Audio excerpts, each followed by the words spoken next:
अस्सलाम वालेकुम। रमज़ान का बाबरकत महीना आ गया है और इसके साथ ही एक बहुत अहम सवाल भी, ख़ास तौर पर उन लोगों के लिए जो ज़ियाबीतिस के साथ रह रहे हैं और ओज़ेम्पिक या माउंटजारो जैसी जदीद GLP-1 दवाएं इस्तेमाल कर रहे हैं। सबके जहन में होता है कि क्या मैं रोज़ा रख सकता हूँ, क्या ये महफूज होगा? तो चलें आज इसी सवाल का जवाब ढूंढते हैं और देखते हैं कि इन दवाओं के साथ रमज़ान को सेहतमंद और महफूज कैसे बनाया जा सकता है। जी बिल्कुल, ये वो सवाल है जिसका जवाब हर एक को चाहिए। और अच्छी खबर ये है कि हमारे पास इंटरनेशनल डायबिटीज़ फेडरेशन की वाज़ेह गाइडलाइंस मौजूद हैं। इनकी मदद से हम सब मिलकर एक ऐसा प्लान बना सकते हैं जो महफूज भी हो और सेहतमंद भी। तो आइए शुरू करते हैं। तो सबसे पहला और शायद सबसे ज़रूरी कदम है अपने ज़ाती ख़तरे को समझना। कोई भी फैसला करने से पहले ये जानना बहुत ज़रूरी है कि आप रिस्क के लिहाज से किस कैटेगरी में आते हैं। और इसके लिए इंटरनेशनल डायबिटीज़ फेडरेशन, जिसे हम IDF-DAR भी कहते हैं, ने एक बेहतरीन फ्रेमवर्क तैयार किया है। अच्छा, तो IDF-DAR ने ज़ियाबीतिस के मरीजों को 3 ग्रुप्स में तकसीम किया है। सबसे पहले हैं इंतहाई ज़्यादा खतरे वाले लोग। ये वो हैं जिनकी शुगर हाल ही में खतरनाक हद तक कम हुई हो या जिनका शुगर कंट्रोल यानी HbA1c बहुत ख़राब हो। फिर आते हैं ज़्यादा खतरे वाले, जिन्हें रोज़ा रखने के लिए डॉक्टर की बहुत करीबी निगरानी की ज़रूरत होती है। और आखिर में है दरमियाने या कम खतरे वाले, जो सही प्लानिंग के साथ अक्सर महफूज तरीके से रोज़ा रख सकते हैं। तो सबसे अहम बात, जिन लोगों का शुमार इंतहाई ज़्यादा खतरे वाले ग्रुप में होता है, उन्हें रोज़ा रखने से सख्ती से मना किया जाता है। देखें, उनके लिए रोज़ा रखना सेहत के लिए ख़तरनाक हो सकता है, और जब सेहत दांव पर लगी हो तो मज़हब में भी छूट मौजूद है। ठीक है, तो जब आपने अपना रिस्क लेवल समझ लिया, तो अगला कदम है आपकी दवाओं का प्लान। खास तौर पर GLP-1 दवाएं, उन्हें रमज़ान के नए शेड्यूल के साथ कैसे एडजस्ट किया जाए। जो लोग हफ्ते में एक बार इंजेक्शन लगाते हैं, जैसे सेमाग्लिटाइड, उनके लिए आमतौर पर डोज बदलने की ज़रूरत नहीं पड़ती। लेकिन एक बहुत कारआमद टिप ये है कि इंजेक्शन इफ्तार के बाद लगाया जाए। इसका फ़ायदा ये है कि अगर मतली जैसी कोई शिकायत होनी भी है, तो वो रोज़े में नहीं बल्कि शाम में होगी, जब आप खा पी सकते हैं। यही उसूल रोज़ाना वाले इंजेक्शन्स पर भी लागू होता है। लेकिन याद रहे, ये सिर्फ आम मशवरे हैं। ये बात बहुत बहुत अहम है। अपनी दवा की डोज या इसका वक्त खुद से कभी भी तब्दील ना करें। ये फैसला हमेशा आपके डॉक्टर के मशवरे से होना चाहिए, जो ख़ास आपके लिए एक पर्सनलाइज्ड रमज़ान प्लान बनाएं। और अगर आप एक जामे प्लान चाहते हैं, तो कराची के माहिर ज़ियाबतीज़ डॉक्टर मोहम्मद इरफान सफ़ी से उनकी वेबसाइट diabeteswala.pk पर राब्ता कर सकते हैं। दवाओं के साथ साथ बल्कि शायद इनसे भी ज़्यादा आपकी ग़िज़ा अहम है। रमज़ान में आप क्या खा रहे हैं और किस वक्त खा रहे हैं, ये आपके शुगर लेवल्स को मुस्तहकम रखने में किलीदी किरदार अदा करता है। सहरी ऐसी होनी चाहिए जो आपको दिन भर तवानाई दे, भूख ना लगने दे।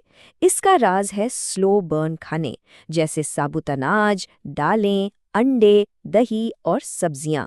ये चीज़ें तवानाई आहिस्ता आहिस्ता रिलीज करती हैं, जिससे शुगर लेवल एकदम से ऊपर नीचे नहीं होता। और हाँ, तली हुई और मीठी चीज़ों से बचना बहुत ज़रूरी है, क्योंकि ये दिन भर प्यास और बेचैनी का बायस बनती हैं। इफ्तार के वक्त जिस्म को फौरी तवानाई तो चाहिए, लेकिन बहुत आराम से। रोज़ा पानी और 1 या 2 खजूरों से खोलें और उसके बाद एक मुतवाज़न खाना खाएं। एक बात याद रखें, GLP-1 दवाएं वैसे भी आपकी भूख को कम करती हैं, इसलिए तली हुई चीज़ों और मीठे शरबतों से बचना और भी ज़रूरी हो जाता है, ताकि आपकी शुगर अचानक आसमान पर ना पहुंच जाए। अच्छा, प्लानिंग तो हो गई, लेकिन अब इसका एक सेफ्टी नेट भी तो होना चाहिए ना। यानी आपको खुद अपनी निगरानी कैसे करनी है और ये कैसे जानना है कि कब रोज़ा तोड़ना ज़रूरी हो गया है। खून में शुगर की बाकायदगी से निगरानी बहुत ज़रूरी है। और एक अहम बात जो सबको पता होनी चाहिए वो ये है कि तमाम उलमा इस पर मुत्तफिक हैं कि शुगर चेक करने के लिए खून निकालने से रोज़ा नहीं टूटता। तो दिन में कम से कम 3 से 4 बार अपनी शुगर ज़रूर चेक करें। सहरी से पहले, दोपहर में, इफ्तार से ठीक पहले, और जब भी आपको कम या ज़्यादा शुगर की कोई अलामत महसूस हो। कुछ ऐसी सूरत हाल है जहां रोज़ा फौरी तौर पर तोड़ देना लाजमी हो जाता है।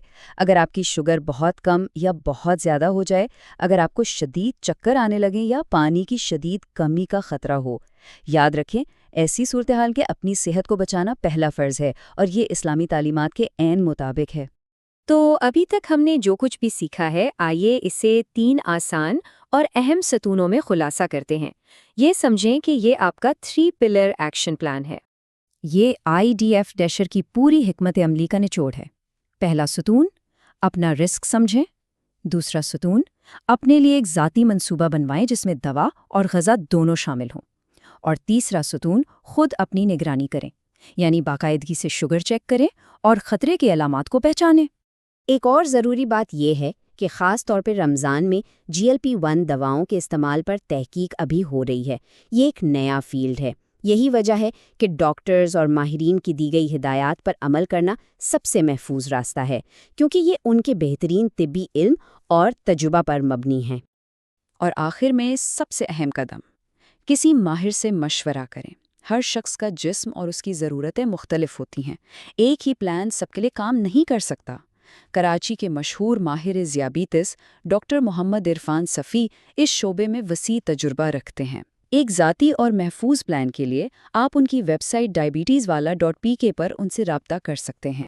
تو اب سوال یہ ہے کہ صحیح معلومات، محتاط منصوبہ بندی اور ایک ماہر کی رہنمائی کے ساتھ کیا یہ رمضان آپ کا اب تک کا سب سے صحت مند اور روحانی طور پر سب سے پرسکون رمضان بن سکتا ہے؟ یقیناً صحیح تیاری کے ساتھ اس کا جواب ہاں میں ہو سکتا ہے۔